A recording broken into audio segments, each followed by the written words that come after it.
Hello everyone, welcome back to my channel. Thank you so much for your patience. I have back with me Scott Ritter, who you can find on scottritter.com. The link is already down below in the description box. To those of you who would like to ask the question, if we have enough time, maybe I have a chance to ask Scott your question. You can type it in the super chat. And to those of you who choose to support my work, you can do it by joining the Patreon or Locals community. Hit the like, subscribe, and share the video if this content brings you any value. Scott, a lot is going on. I wanted to ask first most general question, which is what is the most important issue right now in the world right now? However, I won't ask that because I want to really understand the dynamics in the Middle East. Trump's visit to the Middle East is pretty significant. He's visiting many countries as we speak. He is now, I believe, in Abu Dhabi, in United Arab Emirates. He already went to Saudi Arabia. He went to Doha as well, to Qatar. And the deals have been signed. $600 billion deal that includes $142 billion arms deal with Saudi Arabia. My question is this. As I remember, Saudi Arabia was invited to join BRICS, but it hasn't yet. It hesitated. It's still holding on to make this decision. So why do you think they haven't joined BRICS yet? And how important for the United States is to have good relationship, especially with Saudi Arabia?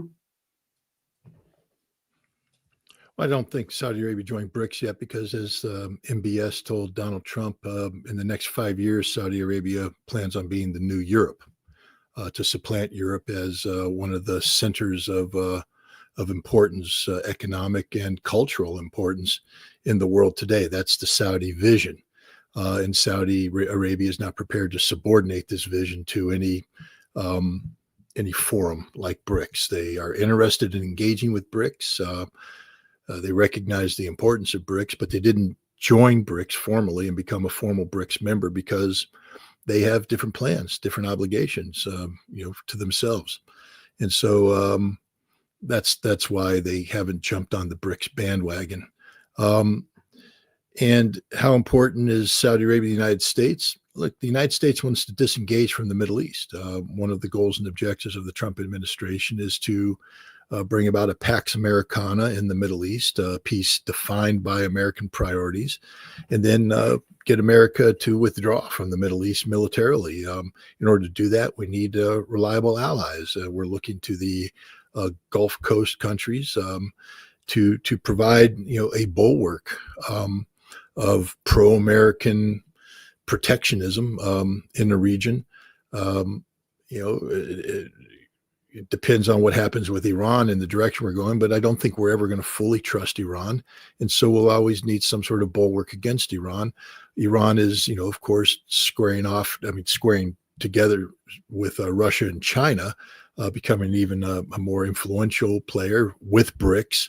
We need a counter BRICS. And that's what Trump is trying to build here is a Gulf Arab, counter to the influence of BRICS in the region. Scott, what country in the Middle East, because I don't know too much about the geopolitical aspects of that region, which country has the most influence in that region from all those countries? Saudi Arabia, by far. Okay. And when you look at that visit, do you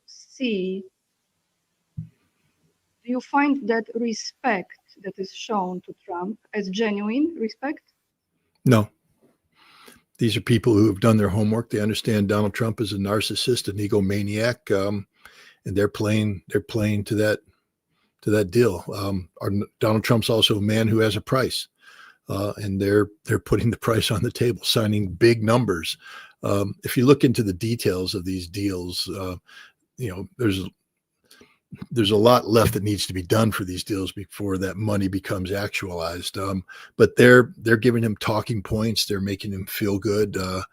But no, Donald Trump's not respected by any of these people. They know who he is. They know what he is. They know position he's in, and they know how to play him, and they're playing him. Okay, so what do you make out of this $600 billion deal? Do you think it's a good deal or it's not? Good deal for whom? For America? I mean, I guess if you build weapons, it's a good deal. You could sell weapons to that, but it's not the biggest deal we've ever signed in the region. Saudi Arabia will continue to buy weapons from other people, the French, the British. They're even looking at Russia. It's the problem with the transactional president, which is what we have here, is that the arrangement's only as good as long as the transaction is ongoing. But what happens when you send the last deliverable? What's the foundation of trust that exists? Do we have shared values, or is this just a business deal? I mean, am I just doing this for the short term, or I'm doing this for the long term? And I think the problem with Trump's approach is this is all about Donald Trump. This is about pleasing Donald Trump. This is about giving Donald Trump the moment. But in the long term, it doesn't do anything to further genuine Saudi-American relationships. Okay, so let me play this clip. I found this on Instagram, Scott, and I would like to ask your thoughts on this. This is about that visit and a side of the deal that I was not aware of. And if this is true, it's pretty interesting. So let me play that part.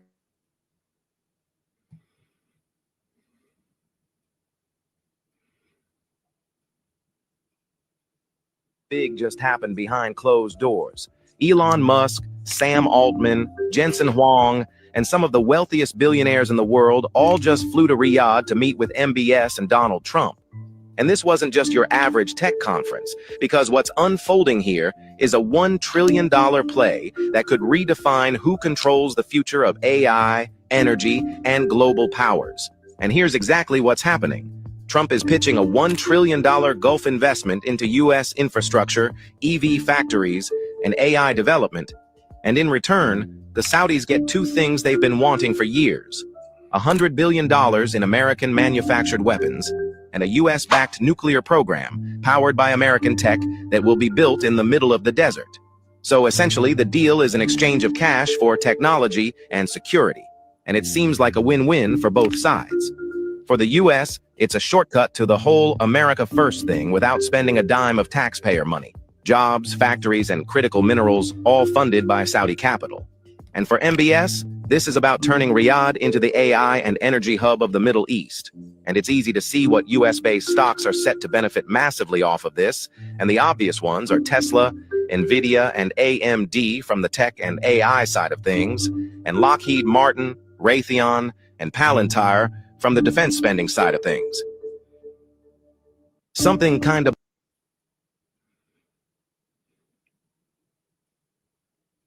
All right, Scott, so what do you think about this? Well, I mean, again, it's a lot of talk. Were actual contracts signed? Are there obligations? Has money been actually, dispersed? Or is this sort of like a letter of intent? And now there's still work to be done. So I'd like to see finalized contracts before I get too excited about any of this. That's, I think, half the problem with Trump is he's out there just throwing words around, but where's the actual, that old commercial from the 1980s, show me the beef, Wendy's commercial, talking about the burgers from McDonald's and Burger King having small patties, big buns. Where's the beef? And with these contracts, where's the beef? Okay, so he met with Musk and did they sign a contract? Do they have a contract signed? I don't think so. You don't enter $1 trillion deals in one day and walk away. For these contracts to be signed, there's going to be armies of lawyers that have to come together and work out the very specific things of it. And things can fall apart at any time.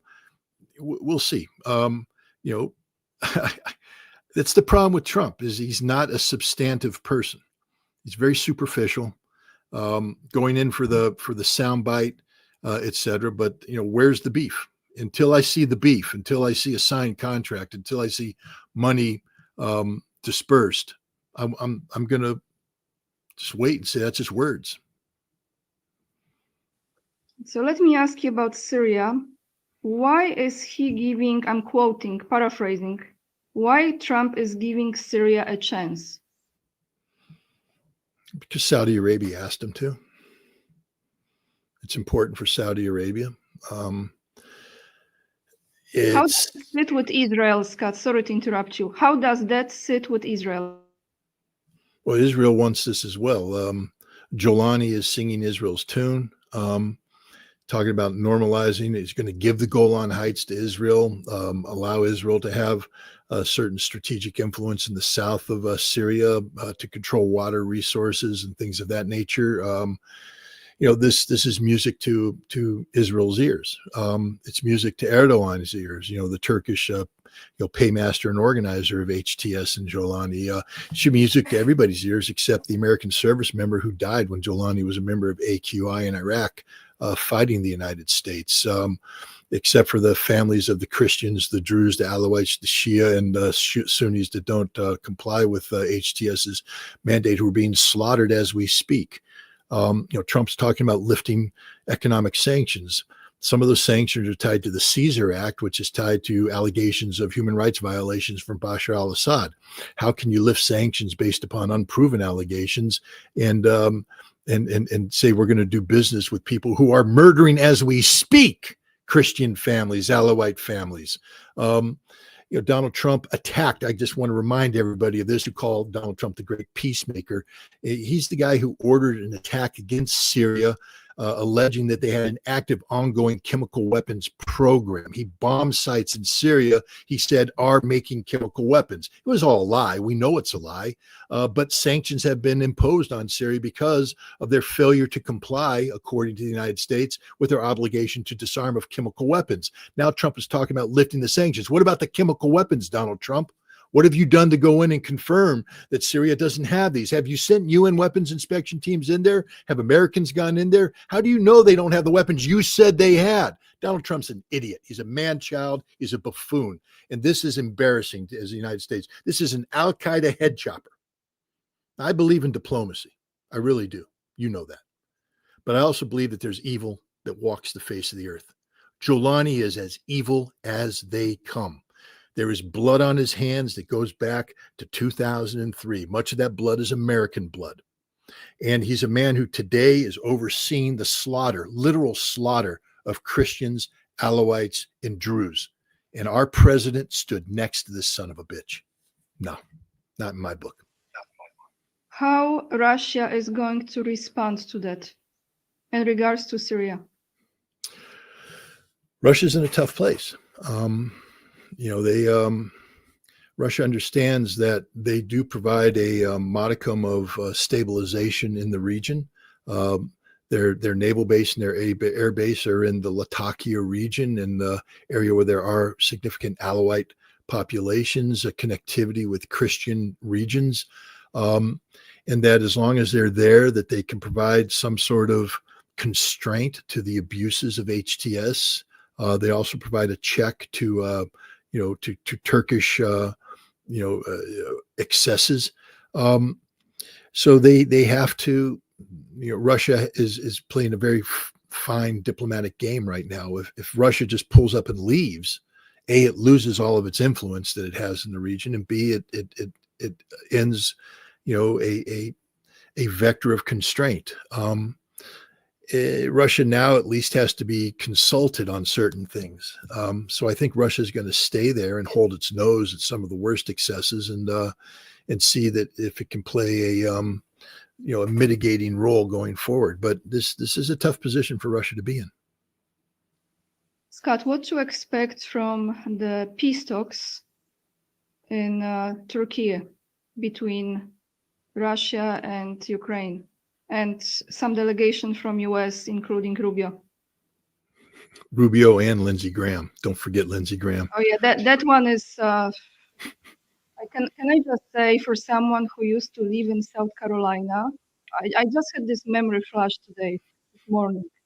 All of a sudden, I remember when I was on the way to the airport in South Carolina, talking to the driver, and he was just talking bleep, I don't want to say, about Lindsey Graham, senator of South Carolina. He was so hating the guy like you cannot imagine. So what to expect? Because looking at it, I don't think there is much to expect really from those peace talks, to be honest. No, Russia's the only one who's taken it seriously. They've sent in a very serious negotiating team that's well prepared, well briefed, and intimidating for the Ukrainians, because the Ukrainians know if they sit down opposite this negotiating team, they're in for a tough day, because these guys are ready to talk, and these are the experts. These aren't the high-level, highfalutin people. These are the guys that have dirt in their fingernails because they've been digging in the mud on all of these details. Ukrainians aren't ready for that. The Ukrainians continue to operate under the fantasy of a 30-day ceasefire that Russia will never allow.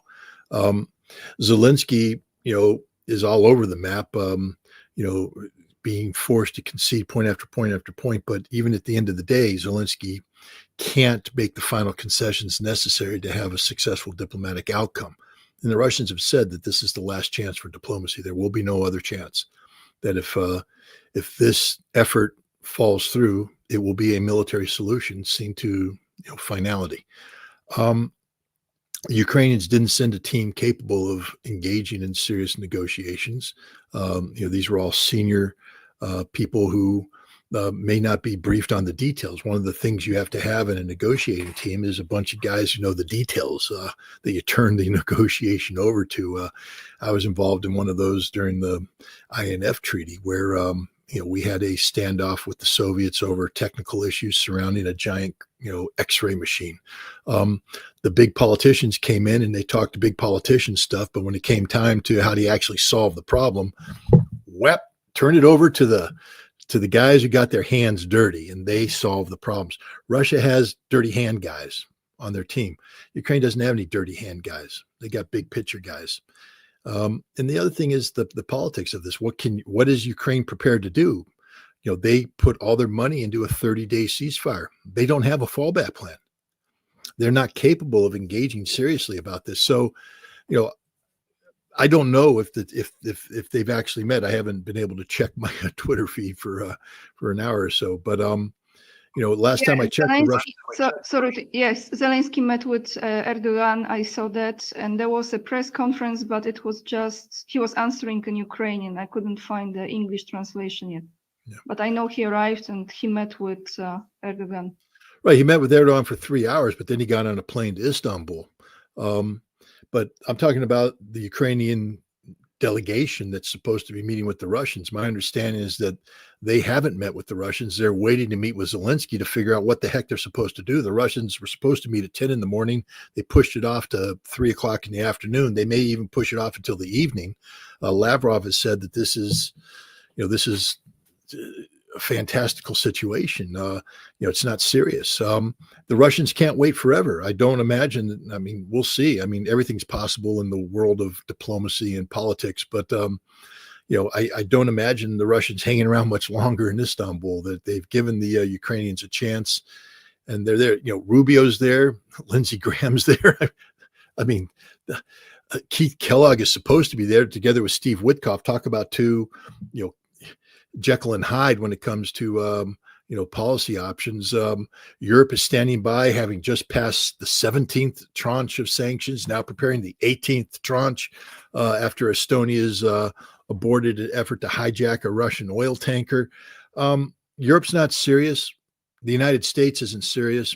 Ukraine's not serious. The only serious people are the Russians. And at some point in time, this serious team is going to pack up the bags and go home. And then we're going to watch the Russians, I believe, turn up the heat on the battlefield, because now that diplomacy out, they don't have to worry about things like allowing the Kiev rail station to continue to exist, allowing bridges to continue to exist, allowing anything that allows connectivity between Ukraine and the West to continue to exist. Airfields will disappear. This is my guess. This is what would happen if I, for instance, were the strategic air campaign planner and I was told that the gloves are coming off. Russia has prepared, my understanding, is 2 armies. Now, a Russian army is about a corps size, but 50 to 70,000 men each. So you're looking at 100, 150,000 men that aren't committed to this battle. They're being positioned for a breakout action. Russia is now, on the cusp of capturing Chasiv Yar, Pokrovsk, and other critical logistics towns. Well, if these fall, there's no second line of defense, and you could be looking at a Russian breakthrough that could see dramatic changes in how this battlefield is defined. And Russia said that you're never going to get a good deal as you would get now. And if this battle goes on, our territorial demands are going to reflect reality on the ground, not what you'd like it to be. Already Zelensky is under tremendous attack because the Ukrainians are realizing that had he accepted the deal back in March, April of 2022, for instance, Kherson and Zaporizhia would be Ukrainian. No questions asked. That the Donbass would have a different status than it is right now. That a million men would be alive today, that a Ukrainian economy would be intact, that Ukraine wouldn't be facing, literal existential crisis. Zelensky's already in trouble. And now if he walks away from this diplomatic outcome and it becomes apparent that Ukraine is now destined for the trash bin of history, I don't know how much longer this man, how much utility can he retain as the leader of Ukraine? Thank you for this. You just reminded me, I'm sure you remember that too. I don't remember how long time ago because the time is flying, literally. I'm losing track of time lately.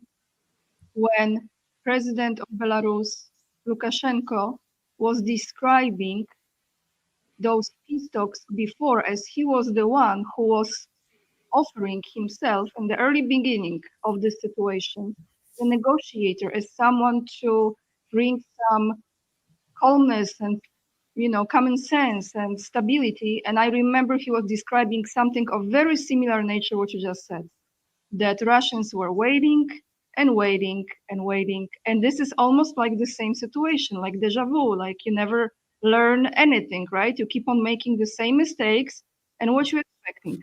He literally described that, I remember. So here we go again. Scott, question about World War II. We had the 80th anniversary, incredible parade. I watched the whole thing, really moving. If you've been to Russia, especially extra moving because you feel it even deeper. I want to ask you, if America were not, I know who won the war, let's put it this way, but if America will not be helping to win this war, that war would be still won. Am I correct? Germany would have lost. One of the things that people don't reflect upon too much is how logistically tough it is to sustain millions of men in combat. The Germans, the Blitzkrieg was the armored forces, the armored divisions, but the bulk of the German army was the infantry division. And the infantry division worked on mules and horses, horse-drawn conveyance, men walking on the ground. Trains had to bring in equipment. As the more you advanced, the more difficult it became to sustain this. Lend-Lease, first of all, Lend-Lease didn't win the Battle of Moscow. I just want to remind people of that. The Battle of Moscow was won by Russians by themselves. Battle of Leningrad won by Russians by themselves. Lend-Lease kicked in 1942. You saw some tanks, but most of the tanks that were provided were light tanks, M3 Shermans, M4s, not very survivable on the battlefield, not on the Eastern Front. A lot of transport, so the Russians had the benefit of transport. But I want to remind people that Russia was operating on interior lines of communication. Now, most people who aren't military specialists don't know what that means, but that means that Russia, basically had their industrialization, their food closer to the front line. So, and as the Russians retreated, their lines of communication shrank. It became easier to supply the Russian troops. As the Germans advanced, their lines of communication expanded. It became more difficult to supply the troops. Now, if Lend-Lease hadn't come in, would the Russians have been able to pull off a Stalingrad? Maybe not. Maybe at that point in time, Stalingrad falls. But then what? What's the next phase? You have to leave Stalingrad and continue moving through the steppes. Now you're going to be into an area where logistically it's hard to sustain yourself. The Russians will fall back on Magnitogorsk and other cities, Ufa, and we'll just have different names for what would be the ultimate defeat of the Germans. The Germans would be further away from their logistical base. They would get surrounded and annihilated. They still were overly reliant upon the same Hungarian and Italian and Romanian armies that collapsed under the pressure of the Russians in 1942, 1943. They would have collapsed again. It just dragged out the inevitable. Inevitably, the Russians would have won this war. They would have destroyed the Germans. They would have defeated them, driven them out. There was no way that Russia would lose. Instead of 27 million, maybe it's 32 million. Maybe it's 36 million. It would be a big number.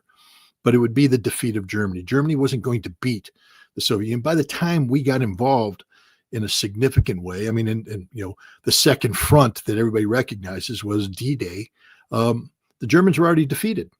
They were already defeated. Even when we went into Italy, by the time we got into Italy and established ourselves, the Battle of Kursk was over. The Germans had been defeated. By the time we landed in North Africa, our first battles in North Africa were being fought right as the Battle of Stalingrad was wrapping up.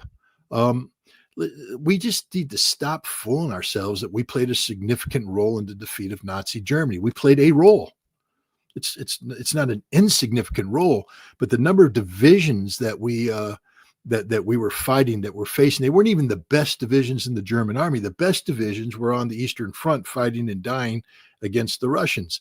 While we were building up, there's a tremendous trilogy written by Rick Atkinson about the U.S. Army during the Second World War. First book, An Army at Dawn, talks about the creation of the U.S. military.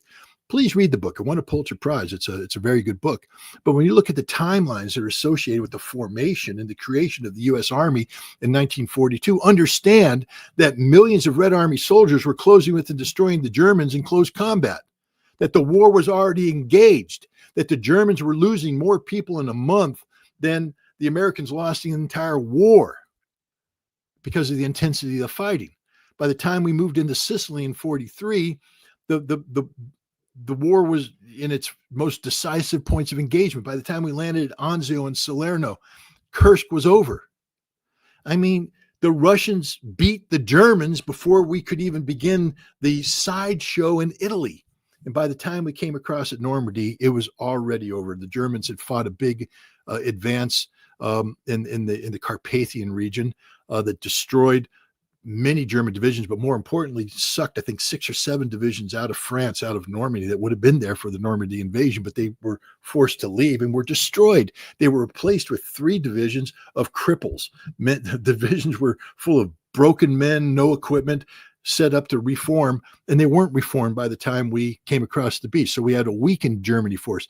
The Germans couldn't reinforce further because on June 22nd, while we were fighting it out in the hedgerow country, the Russians launched Operation Bagration, destroyed 28 German divisions, the heart of the German army on the Eastern Front, Army Group Center, annihilated, wiped out, eliminated. That's the war. So I find it horribly insulting when I hear the buffoon that we call the President of the United States out there insulting, not just the memory of the Red Army and the history of the Soviet people and the Russian people, but insulting ourselves as well. Because when you misconstrue history, misrepresent history, you misrepresent the totality of history. And what you're saying is that you're not proud enough of what our people did, so you have to lie about it. No, Mr. President, don't lie about anything. Tell the truth about everything, including how heroically Americans fought in that war. I will never denigrate the courage of my relatives who fought in that war. I don't know what it took to go in a landing craft across D-Day, but it took a hell of a lot of courage. And I will never speak ill of those people. But by the same token, you can't speak ill of the people that held on to Stalingrad. Pavlov's house held out longer than France did, killed more Russians and Germans than the French army did. The Battle of Kursk, the final tank battles, when you were 20 meters away, 20 meters, that's literally to my road away from a tank in close combat. Where lives were just thrown away because you had to stop them now. So you just kept throwing lives into it, throwing tanks into it, bodies piling up everywhere. We didn't have a fight like that for the United States. We never engaged in anything remotely close to that level of intensity. As I said, we lost 300,000 people on both fronts in combat. That's fighting the Japanese and that's fighting the Germans. And that includes naval casualties, air casualties, etc. The Russians, just in Operation Bagration alone, lost 270,000 dead.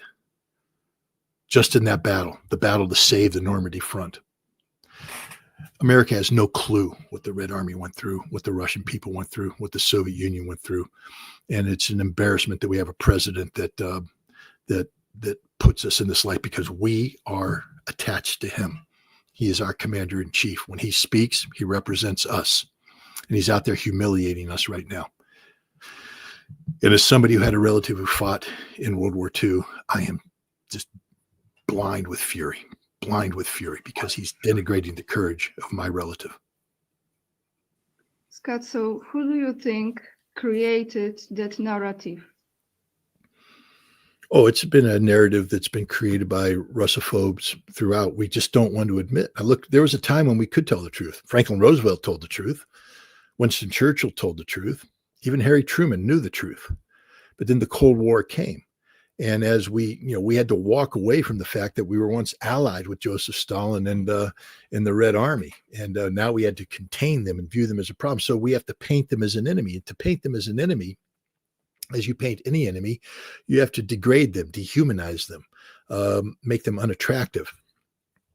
So the last thing we want to do is talk about the heroism of the Red Army and the role played by the Red Army. What we want to talk about is how bad they are, how evil they are, and the role, we exaggerate our role. So this is a narrative that's been in the making since the early 1950s. And, it's reached maturity to this day. Even when we were allegedly friends with the Russians after the collapse of the Soviet Union, we couldn't tell the truth. We couldn't tell the whole truth. We had American presidents going to Normandy talking about the Normandy battle as if it was the turning point in the war. No, I'm sorry, every Mr. President out there. Kursk was the turning point. That's where the Germans and the Russians fought the largest tank battle in history, and the Russians basically broke the back of the Germans. Never again would the Germans have strategic initiative after that point. That's the turning point, not Normandy. Normandy was a second front, an important front that led to the liberation of France, but it didn't lead to the defeat of Nazi Germany. Nazi Germany's back was broken in August 1943 in Kursk. Scott, one more question. I had so many conversations with you and I ask you so many questions, but I have to tell you, the most important for me personally, and this is personal, was the question that I have asked you right before I left United States from my book tour that you organized. You remember that moment before I was ready to take the car to the airport, and I asked you about 3 options, you remember? I asked you about United States, Russia, and Europe. This was a personal question, and you've given me an answer. I'm not going to go into details. I'm not expecting you to give the same answer as you give me because some of those details are confidential and we don't want to talk about it. I respect that. But if I would ask you the same question now, let's just put it in general terms, the future of US, Russia, and Europe, would you answer it differently or how would you answer it now? Roughly the same. I'm not confident, and I think I'm pretty sure I told you that I think the future of Europe is dismal, that we're looking at a continent in retrograde, that it's lost its standing as a cultural center of the world. The United States has potential, but we have to live up to our potential. And a lot of it, when we were talking in January, I was relatively hopeful that that this president would be able to turn things around. I was hopeful that he could oversee, I'm not going to call it the downsizing of America, but we'll call it the right sizing of America, meaning that America assumes a role reflective of the reality of America's role in the world, that we stop being the global super, police power, stop imposing our will through military force and seek instead to deal with the world on a more equitable basis. I don't have confidence in this president anymore. I gave him 100 days, and I've just seen this man fumble left and right. There's some things that he's done that, he deserves credit, but on foreign policy, Mr. Peacemaker and all this, we'll see. Maybe something will come out of Iran. I know the Iranians are trying. I know that there's some innovative initiatives out there that have been put forward by some of the Iranians that the Americans find attractive. But can Donald Trump close the deal? I mean, is he capable of? And we see this. I mean, when he can't even give the Soviets credit for what they did in World War II, how can we have a deal with Iran where he won't give the Iranians credit for being the people who came up with this great compromise? See, Donald Trump has to win. He has to walk out as the winner, as the only guy, as the hero. He has to be the hero. And the hero in these negotiations isn't Donald Trump, it's the Iranians. It's the Iranians who have done the heavy lifting and made the heavy compromises. I don't know if Donald Trump can close that deal. I don't know if he wants to close that deal. Why else would he be going to the Gulf Arab countries right now, building a Sunni shield against the Iranian Shia sword? And then on Ukraine, when we talked in January, I was very, very optimistic about Trump being able to bring it into this conflict, if you remember. I have no optimism now. I see that this conflict is going to have to be won on the battlefield by Russia, and I'm very nervous about, how the United States is going to respond to that. So whatever optimism I had about the United States is quickly sinking into pessimism because Trump is pressing on all fronts, and we're not winning anywhere. And we're dissipating our strength. And as we have to pull back on tariffs and pull back here and conflict, we got beat by the Houthi. Now, Trump just shows you the psychopathic nature of this sociopath. He says that the Houthi begged for this war to end. No, we begged for the war to end because our Navy was in a tough position, because we weren't achieving any meaningful outcome on the battlefield, because we had expended $1 billion worth of ammunition that we didn't have any replacements for, that our Navy was being boxed in operationally, and the Houthi were solving the targeting issue. And we did it by abandoning our erstwhile ally, Israel, to their own fate. We made a deal with the Houthi. It didn't include stopping sending missiles against Israel. Doesn't sound like the Houthi capitulated to me. This is where so I'm not confident. Russia, I continue to have optimism for Russia. I think Russia is a nation that has learned to love itself, learned to respect itself. It's a nation that has resources. It has genuine leadership. They have a vision, a realistic vision. They are right-sized, I should say. And so I continue to be very optimistic about Russia, increasingly pessimistic about the United States, and I hold no hope out for Europe. But I have to say it because I remember when you told me that Russia might collapse from within. Well, you're talking about with Putin. You're talking the future of Putin. Yeah. That's what I mean after Putin. Do you still see that scenario coming to fruition? It's a possibility. I mean, it's something that can't be discounted. I think Russia, for the past 25 years, has undergone a renaissance, an amazing renaissance, going from the decade of the 90s where, I mean, it was hard to find a Russian that loved Russia. Russians loved money. They loved the West, but you can't, the idea of a Russian saying, I'm Russian and I'm proud of it. It's tough to find that. Today, you saw May 9th, Russia loves Russia. Russia's in love with Russia. They're very proud of Russia. But this is a Russia built in the image of Vladimir Putin. And because of the West, because of the role that the United States has played in suppressing legitimate political opposition, there is no legitimate political opposition in Russia today. People can speak out, but I'm talking about organized actual political opposition. It can't exist because previously it was all funded by the CIA, MI6, and others who were seeking the downfall of Russia. And so Donald Trump had a chance to normalize, and I'm sure I'm confident we talked about this. I said that the one possibility would be if we could normalize relations between the United States and Russia, and if the United States stopped the strategic defeat of Russia, making that our objective, that we could do things that would enable Vladimir Putin, in the decade that he has left of political viability, to create a political system that allowed for alternatives. Because you need that. You need a political system that allows for a little give and take in order to be a viable thing. Because otherwise, you have a cult of personality built on one man. And when that man disappears, what replaces him? And I've also mentioned at that time that one of my big concerns is the end of the New START treaty in February of next year. And that when that treaty ends, it's going to end, if it's not replaced with something, that we could get involved in an arms race, a nuclear arms race between the United States and Russia. And that for Russia, this arms race would be not only expensive, but it would also position itself with the United States in a way that would lead to a real potential of nuclear conflict, especially in a post-Putin environment where the United States sought to exploit the weakness of Russia, political weakness of Russia, to achieve a new collapse. So, we're looking to collapse Russia like we did under the Soviet Union. And if you seek to collapse Russia when its nuclear weapons are linked to its continued existential survival, you create the real possibility of a nuclear exchange. All of this exists. And we also had a personal conversation I'm not going to go into about other aspects of Russia that are disturbing to me.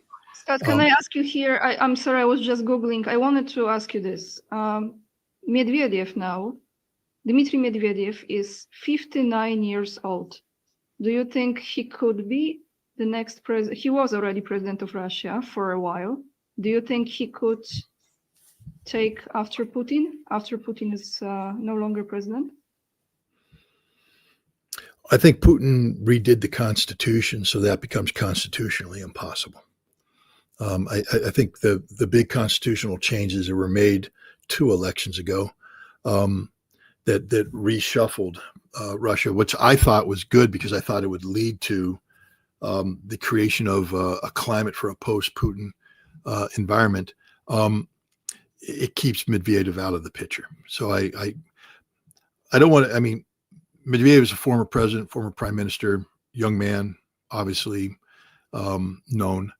And you can never say never, but I think the way that Putin has built the political machine right now, that Medvedev would not be a viable candidate for replacing Putin. You can never tell what happened in the chaos of a collapse, what could happen. But no, I don't think that Medvedev's future right now in the mind of Vladimir Putin is that's my successor. That's the guy I want. I think he's looking toward the provinces, looking east into Siberia for somebody to emerge from that region, because that's the region of growth and the region of potential. But if you do that only in a single party environment, it becomes an extension of the cult of personality, as opposed to allowing it to come in through a battle of ideas, and so that when people vote for you, they say, I support this, as opposed to this has been imposed on me. But no, yeah, I'm because why I ask you this, because the more I think about it, the more I see that it's actually, he is like the glue. Okay, he's like the glue. He's like the one that holds it together. And when he's gone, how this is going to look like? Yeah. I know Andrei Martyanov talk about it often, but I still don't see. I don't know if there is no one who, and I don't know the entire cabinet of Russian politicians. I cannot speak for that.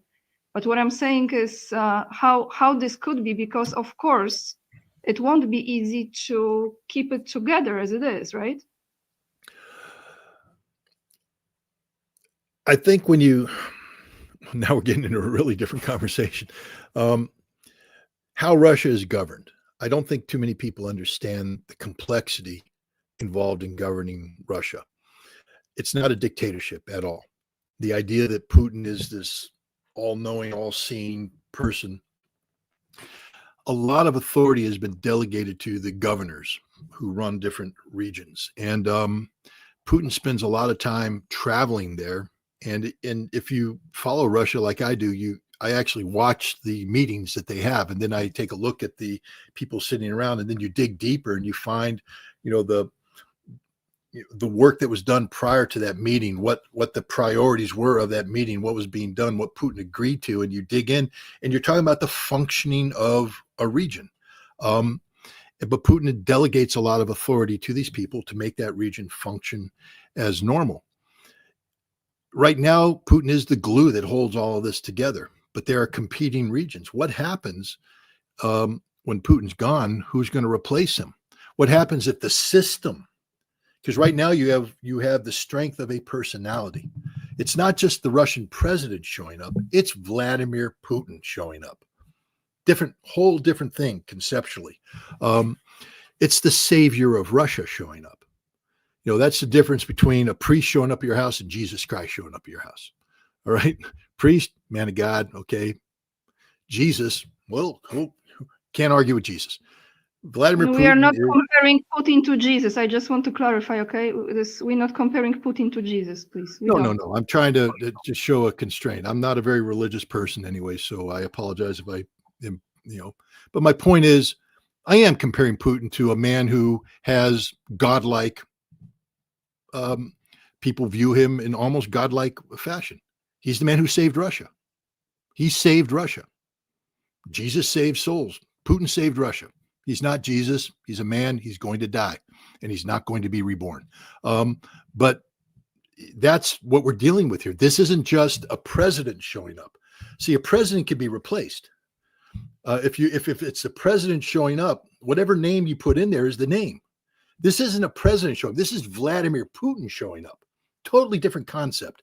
And until Russia gets to the point where it's just the president showing up, you've got a problem. Because when a president shows up and they're expecting Putin, this is why the next decade is so important for Russia, because Putin's going to have to grow the next generation of leaders. The people are going to replace him in a post-Putin environment. This is why this last election was supposedly so critical, because the idea of this last election was to purge the ranks of the old guard and bring in fresh blood. But you can't bring in fresh blood when your nation is under existential, threat. Putin has, if people are threatening Russia, putting Russia under pressure, Putin has to rely upon the people that he has relied upon in the past, which means that instead of giving the next generation a chance, you are stuck with the old guard, which is fine for the year, 2, 3, 4, 5, but they ain't getting any younger. And at some point in time, there's a diminishment of capacity, physical, mental, or both. The one thing I will say is that Vladimir Putin seems to view the special military operation as an incubator of Russia's future, and that he is looking to the special military operation to define the next generation of leaders for Russia. I don't know if this is a good thing. I mean, I personally feel that, the battlefield separates cowards from heroes. There's no doubt about that. But it's very arbitrary, because a lot of heroes don't get a chance to be heroic. They just take a bullet in the head and they die on day one. And a lot of heroes would have been cowards, except the circumstances ended up that they did something, but maybe it worked for that period of time, but it doesn't mean there's consistency in application across the board. Plus, you don't want a nation defined by war. You want a nation defined by peace, a nation defined by normalcy. Russia is going through a very dangerous period of time right now, not for the immediate time. They're strong and they're getting stronger. But as I said, around 2036, 2038, if things don't change between now and then, I think there's going to be a crisis in Russia that, and again, if I think we had this conversation, I think I said this to you. Yes, and I don't want to take your time, because it's already 6 p.m. my time. That is noon yours, and I'm sure you have another interview, right? Well, I could have finished what I was going to say, but if you don't want me to, I won't. So no, but I don't want another person to wait for you, Scott. That's what I mean. Well, I'm on your show right now, so I'm at your service. I will say this: we might continue next time. I agree that this is very crucial time, and how the country will be structured and who will be brought to the front will determine the future, in my opinion. But I really appreciate your time today. Thank you so much for joining me. All right, Everyone, thanks for having me. make sure to check out scottritter.com. It's down below the video, and take care, everyone.